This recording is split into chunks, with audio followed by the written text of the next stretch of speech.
Okay, what's going on guys? Welcome back to the review. Today's video, we're here for To Be Hero X episode 16.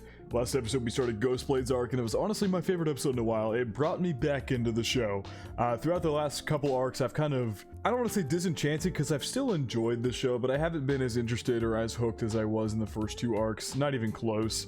And his episode really brought me back in. It was really well directed. The way it tied several things together was really good. It brought up a bunch of new theories and possible things like that. We ended the episode with Ghostblade is now going to be going to the alien spacecraft with him. So I don't know if we're continuing his arc in this episode. I have no idea where we're gonna go, but I can't say I would mind doing that to see what the fuck is going on with an alien spacecraft in this series. But we'll find all that out and more in this episode. Per usual, if you want to check out the Patreon and Discord, links are in the description below. As far as the Discord goes, we talk about current anime, past anime, current manga, past manga, and have non-anime conversations as well. And as far as the Patreon goes, you get exclusives and uncuts to all my reactions. So if you want to check out either of those, everyone will. Now, if we're going to step straight into To Be Hero X episode 16. Year 39, so we're staying pretty far. We haven't gone back at all. Okay, we're still with Lolly here. Track his position. They're trying to find... Also, the style is like completely changed. You can tell it's a different studio on this one. So they're tracking the... How are they tracking the stalker?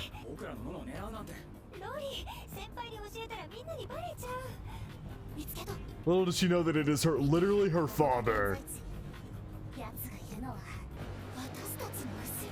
Bro, the animation is so good. Right behind us! I mean, it's Ghostblade, obviously. How are they tracking him? That's my question.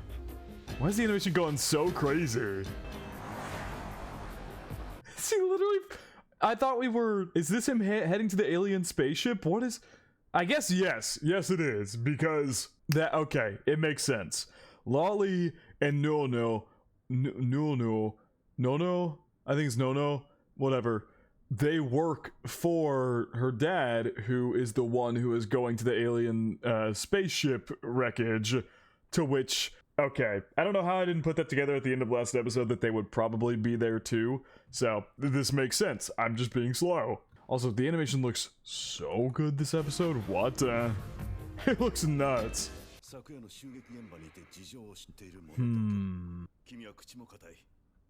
and Ghostblade's one of the ones coming with. Ooh. You're coming with You're to escort this mission. Oh shit! Hello, little Johnny. Interesting. He looks very different in this art style, but very interesting that little Johnny is going to be part of this. So it's finally time for him to get his arc. Or he's going to be added into this arc, because he was there for Queen and then the not really Lucky Shion, but for Queen's arc he was there. But he wasn't the focal point. He had like barely any screen time. We just got introduced to him, and now he's maybe going to take more of a focal point as he mixes and intermingles with Ghostblade and Lolly as well. Which, like I said this before, we still don't know how Lolly gets into the top 10, because that's the whole point of this story we're covering, is the characters that are in the top 10. So I'm assuming here in the next couple episodes we're going to tie all that in to figure out how she becomes the top 10 hero. It's all kind of collectively part of her arc. He looks so different. I'm going to go back to the episode, to the Queen episode. He looks so different. Literally so different. It doesn't even look like the same person. Like, look at the stylistic difference here. So this is how he looks in this style. And then this is how he looks in this style. It's like... Here, let me remove that. It's like completely different. That's crazy. The difference there. Here I want to see the least. Damn. What's your beef with little Johnny? Oh, because he's so talkative.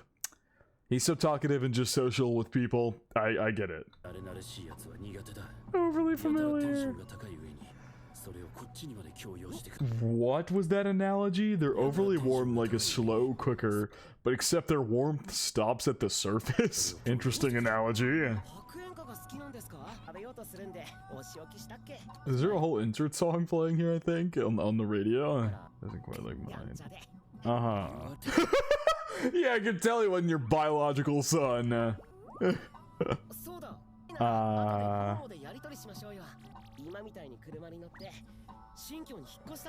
to build a new home.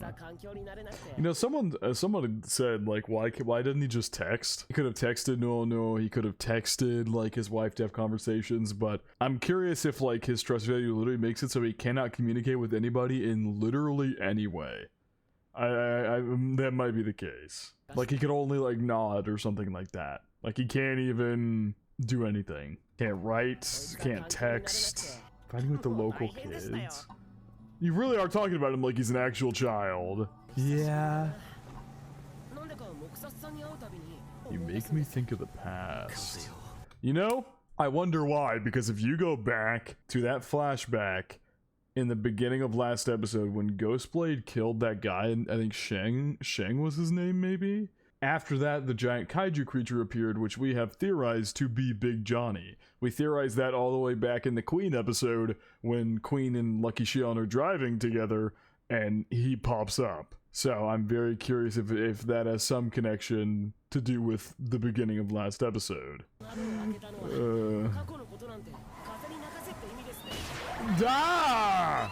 Okay, different style, but this animation looks so good.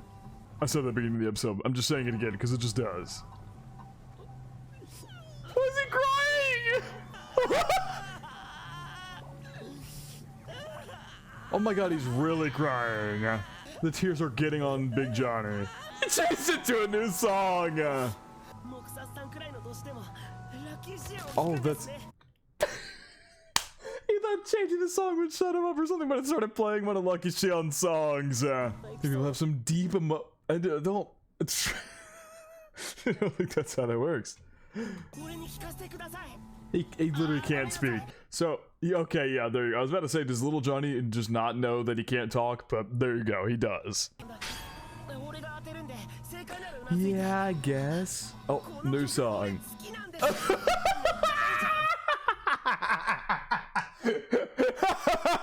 This is so funny. Ghostblade's face is killing me. Maybe this is gonna be a way to break through to Ghostblade, because man, does he suck at like everything socialization wise. And even if he wanted to get to know his daughter and everything, he's still really bad at socializing. And definitely, obviously, stems from his childhood and what went down with his wife and all the above. But maybe little Johnny will be here to maybe help him. I don't fucking know. Break his steering wheel. First time I would want to speak in years. The first time! Oh my god! The first time he wants to fucking talk and it's just cuss him out. It's so funny.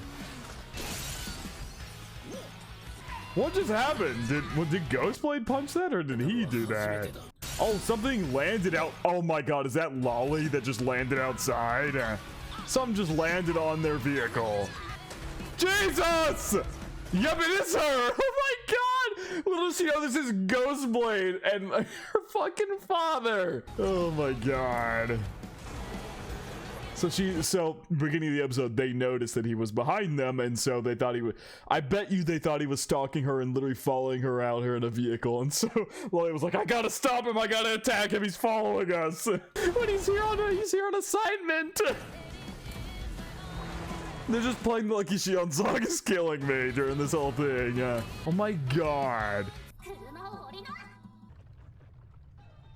This is the guy who spoke to DJ Shindig when he was like on the ground crawling. Also, someone said he does he though? Someone pointed out that they had noticed that he sounded like Queen's adoptive father, but I don't know about that. Let's go to when you meet him.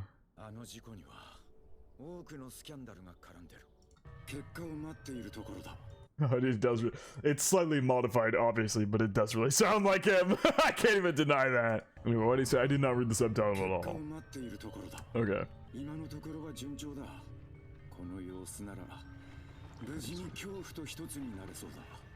talking about DJ Shindig? And actually, you know what adds even more credibility to that theory? Go all the way back to when the reporter first got fired and he was outside, or he first left. He was outside and some guy was going around throwing those flyers about fear, and he made sure he went up to him and was like, talk to me about that. And now all of a sudden you've got a guy here who sounds weirdly like him doing something with fear that involves DJ Shindig. Huh. Rest of the experiments all planned out. Central controller. Are they experimenting the effects of fear on a person?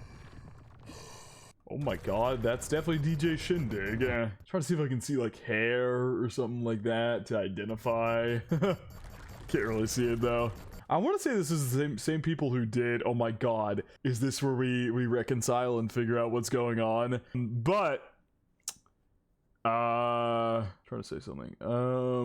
Oh yeah, I would assume that the people who directed and did last episode are doing this one as well. They're killing it. They might be my favorite people who are animating. I don't know who it is, but whatever studio or group, they might be my favorite so far.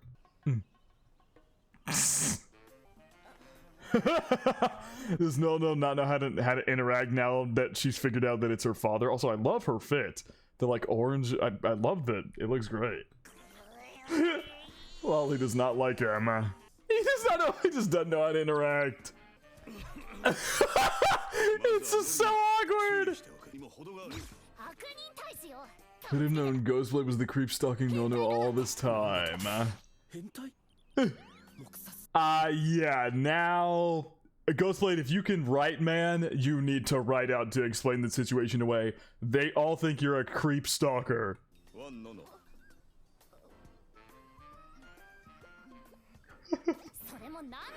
Oh no. Phone call. Does she? I don't want to lie in front of her.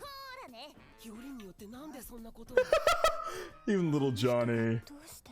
Oh, does she know? I think she might know that it's her father, and that's why she's reacting the way she is, maybe? Yeah. Or is she just like, oh, she's thinking, why would a top 10 hero in Ghostblade stalk me? Like, she's thinking, why me? Like, why the hell would a big hero like this stalk me?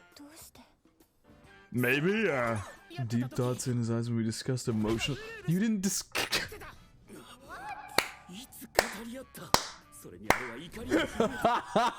Little Johnny's addition to all this, to this group, is so good. He was the most perfect addition. I'm already really loving this episode too. Two back-to-back really good episodes. I'm loving this one.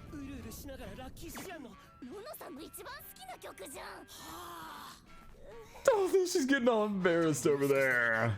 He literally is, but it's because he's her father and he was trying to find her interest to relate to her. Oh my god, it just gets worse! Does Nono know? I feel like she has to know. Immerse himself in her life, yes. You're completely on the money. I mean, you are completely on the money, but it's not because he's interested in her. It's because he just wants to relate to his daughter.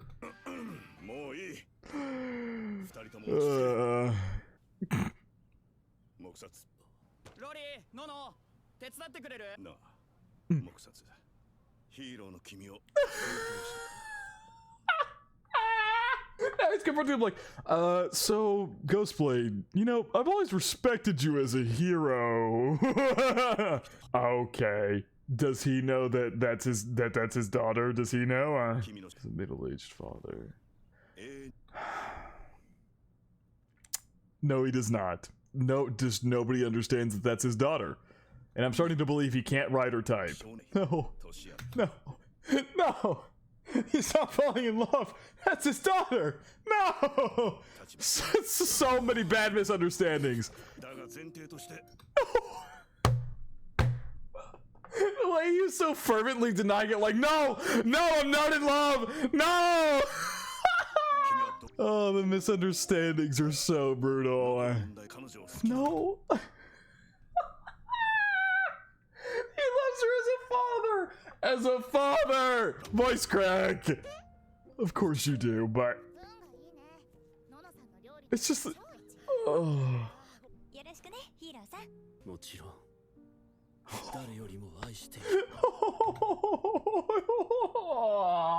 This is so sweet, but it's being taken so out of context. He's like, you're the person I love most because you're my daughter. And then he's like, do you love her with all your heart? And he's talking romantically. Oh my god, this situation is so fucked. And confess to her. Oh my god. Maybe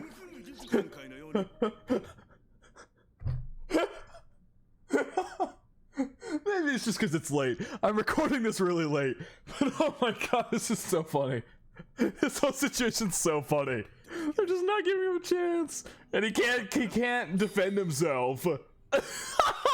Oh. Things are awkward, aren't they?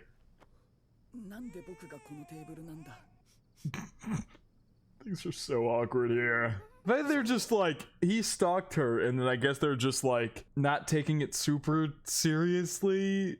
Like if they all thought he's a stalker, they should be beating his ass. We obviously know he's not. Well, he is, but it's not like for any, you know, malicious purposes. But if they all thought he was a stalker, they should not just be letting him be around her like this so casually. But I guess it's because he's a top hero, they trust him. The situation is so bizarre.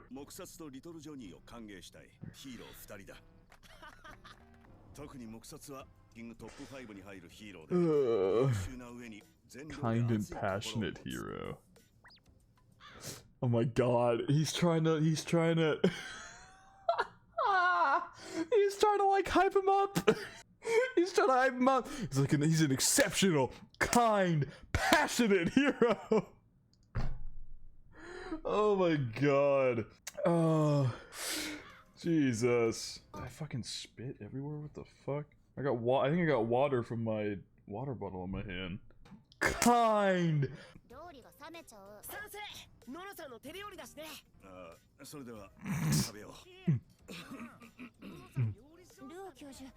This situation is just so insane. They'll just sit there, help serve some food. And he just can't even make eye contact.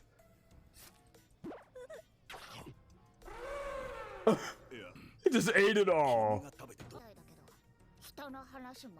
Keep missing the point. Jesus Christ, and now we got Loli beefing with her dad. Knows what food I like better than you do. I love how there's two father-daughter duos here. We just don't know. We just don't know it.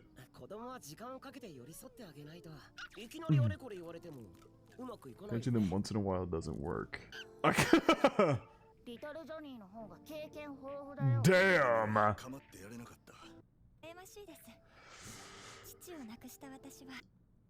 Oh, mom told her that he was dead. What? She thinks he's dead? Oh my god. She told me that he wasn't a competent father and didn't deserve my understanding. In all fairness, that's not wrong. She had every reason to be mad at him for the way he handled things once she got pregnant.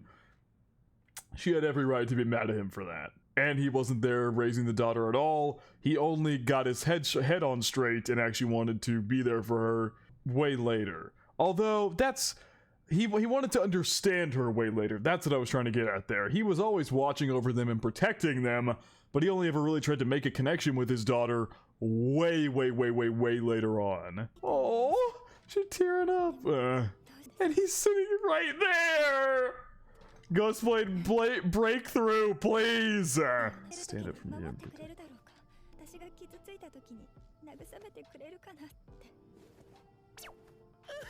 Yeah, Johnny! This episode's so good. Oh my god. You're fortunate compared to me? Are we having a sad backstory off right now? I see. Oh my god, everybody tear it up. Now it's starting to do a whole cry fest. The mood is so bad. Oh my god. Oh my god. The mood could not be worse at the moment. Oh dear god. Why is everyone crying too? Cherish the good fortune. Oh, even Ghostblade's crying. I bet it's an emotion he didn't know he could feel. Oh, wait. Oh, this is weird. This is weird. Everybody's crying. Okay, yeah. This is something going on here. This is something going on here. I feel like I knew it was off the second little Johnny intercepted and basically put down her sad past to be like, you're fortunate compared to me. That didn't feel like little Johnny as a character. That didn't feel like him. Lo and behold, there's something going on here. Ghostblade's about to notice some weird's going on. Everybody just can't stop crying. Oh. You get to be yourself. And they're all just like getting their true like sad thoughts out.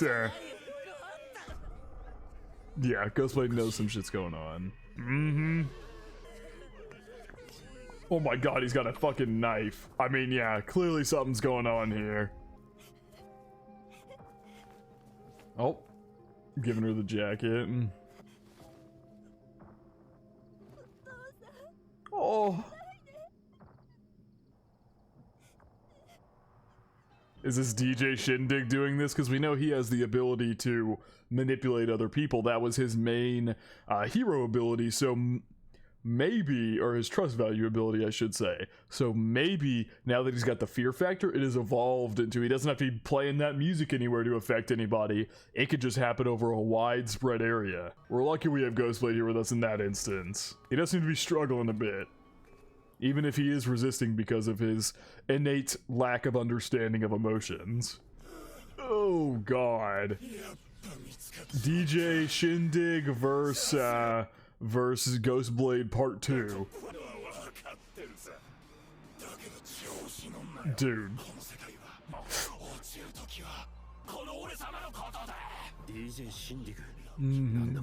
The commission's greatest hero. Partly that, but partly also he was dragged off to some research facility. The OSTs, I will say the OSTs have also been on point this episode. I have noticed so many good ones in this episode. They have been on fucking point. Oh my god, yeah, it's fucking with them bad. Sadness. Is this no longer fear? Have we manipulated and changed this into sadness? Or is that just part of his ability, is that the fear is affecting them?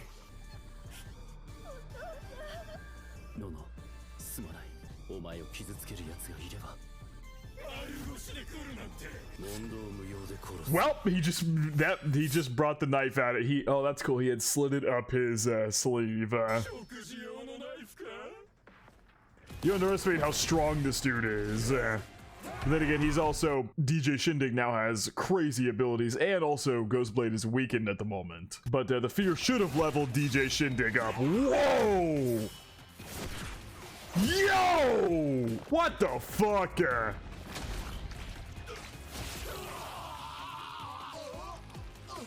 Bro, Ghostblade is a beast! This is the first time we're actually really seeing him fight, technically. We saw him fight Loli, but he stopped. We saw him assassinate somebody that wasn't really fighting. And then we didn't actually see him beat DJ Shindig in the first round. We didn't actually see him do anything that time around. Because that was just... I think he was already taken out by then, right? Because Loli beat him. I don't know. This is really either way, this is the first time we're seeing him fight. I was saying round 2, but I actually do think I'm wrong about that. If I'm not mistaken, Loli did beat him. Yeah, but then fear started affecting him and he like woke back up. I guess that's why I was thinking Ghostblade was gonna go in there and fight him, because it looked like he was getting back up. But we never actually saw if Ghostblade fought him or did anything with that. All we saw him do was head in there. Yeah! Oh my, and that's a giant monster arm! Bro! Oh, that's so sick! He just regenerates them. But Ghostblade, even weakened, is mopping the floor with him. Wow.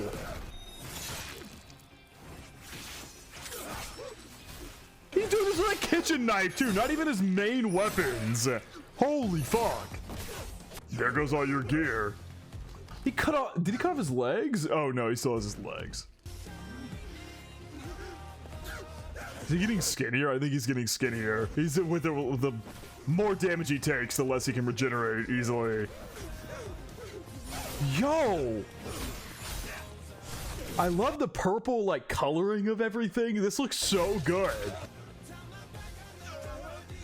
I think it's been a minute since we got one of these insert songs too. Yeah, you're dead.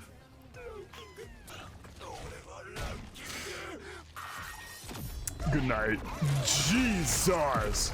Yeah, we know Ghostblade has no issue killing people. He chopped the tree!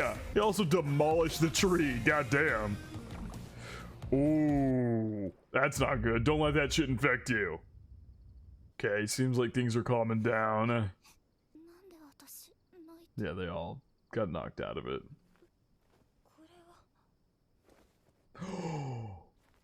Oh. Also, wait, yeah, he can totally write stuff down. I'm so dumb. I don't know why he hadn't been doing that as a form of communication to clear things up. But he can obviously write things down. He literally has that entire board of pictures of them, and he would put like post-it notes of writings and things like that. Obviously he can write. That was really dumb of me to say that earlier this episode too. I didn't even logically think about how he had that entire board, and he literally had post-it notes and like pictures and the whole like red string thing. Likes whisper flowers. There you go. Now she realizes. Oh my god. Wow. Oh wait. The first bouquet I gave her mother was a whisper flowers. Was of whisper flowers too. Didn't know Ghostblade was such a romantic. What?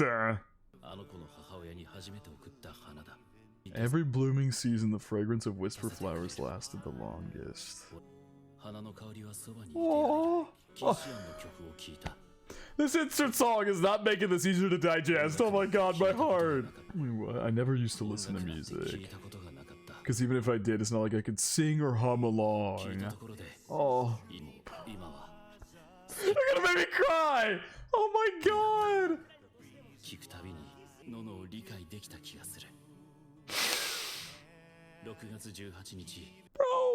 Bro! Oh my god. Whoa. That hit like a fucking truck. Oh my god. And so he ate that squid earlier, which he hates. Is that why she wasn't really eating anything? Was because there was squid there? But he literally specifically picked up the squid and ate it. Yeah. And that's why he took all of them and ate it. Or he just took several of them and ate it. Oh. And that's where they're gonna end the episode? No shot. Incoming call from Queen. Is this the next? Oh, this is Lucky Shion. And this is when they go on vacation. So now we're traveling all the way back to that.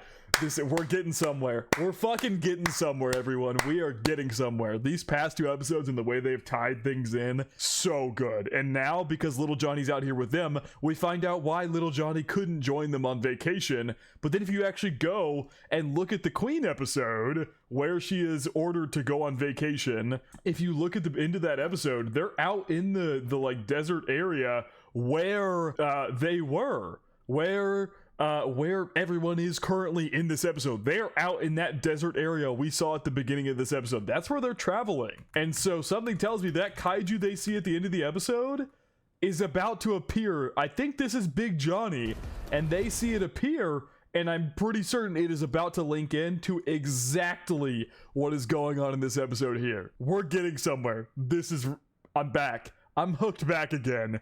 These past two episodes that have encompassed Ghostblade's arc and have brought in a bunch of different pieces fully brought me back in.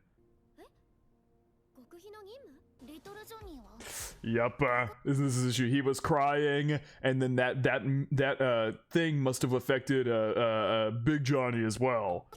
Damn, Shion looks different in this art style too. That's the alien ship. We are getting somewhere, everyone. Oh my god. It took a minute. Like I said, this is the culmination of... I'm going to talk more once the ending's over. I have so much to say now. Okay. I have so much to add now. Okay. This is huge. So, essentially, Yangcheng and Linling, both of their arcs were isolated arcs. Just very isolated arcs to get those two characters in the beginning. They had their own arcs. Those are done. I'm assuming they're going to come back into play eventually because obviously we still have the cliffhanger with Moon getting shot by Isol. We still have that well, it might be by Isol. We don't know. But her getting shot, we still have that cliffhanger to address, which will tie those two characters in together probably. But now every single character arc that has happened, starting with Lucky Xion, is all being brought together here next episode. That's really good. Like I said, a couple of the arcs, like the second episode of Lolly's arc, the middle of Lucky Xion's arc, and then maybe Queen's arc as a whole, didn't really... I didn't dislike them. I still enjoyed the show and what I was watching, but I definitely was not as into it as I was with the first two arcs. Like, those are still my two favorite arcs. Linling's and Yangchen's. Those are still my two favorite arcs. However, now we're tying it all in. Going all the way back and starting 8 episodes ago from Lucky Xion's arc. And while I still think some of those individual arcs have been kind of meh at times, I like that we're tying it all together now. All those characters that have been introduced are all now in the same area. All of them are together in the same area now. We've got Lucky Xion, Queen, Little Johnny, and then Big Johnny, which I'm assuming Big Johnny's the kaiju, and with all the crying stuff that was affecting him from DJ Shindig, I'm assuming maybe that sent him into kaiju mode. I don't quite know. We still need to figure out what happened in the backstory with Ghostblade, and the fact that the kaiju appeared in his past. That's interesting as well. Because after he killed that guy named Sheng, the kaiju appeared, which is way before any of what's occurring now. So that's definitely something to address as well. So we've got Lucky Xion, Queen, Little Johnny, and then Big Johnny being involved, Ghostblade, Lolly, and then obviously Lolly's father, and No. Just No. I don't know why I keep calling her No. All these characters are brought into one area. All the characters that have been built up over the past 8 episodes have now all been brought together with the alien spaceship here, a kaiju running amok. This is going to be so good. I'm actually really excited for next episode. Like I said, some of the individual arcs have had their kind of hit or miss moments for me along the way, but bringing it all together here with Ghostblade's arc has been so good. These past 2 episodes, this one and the one before, have been really good. I also just really liked Ghostblade's arc individually, but this episode especially, tying everything in together here, this is about to be really fucking good. I'm excited. But yeah, I think it is gonna wrap it up from reaction to To Be Hero X episode 16. Hope you guys did enjoy, and I hope you all have a good day.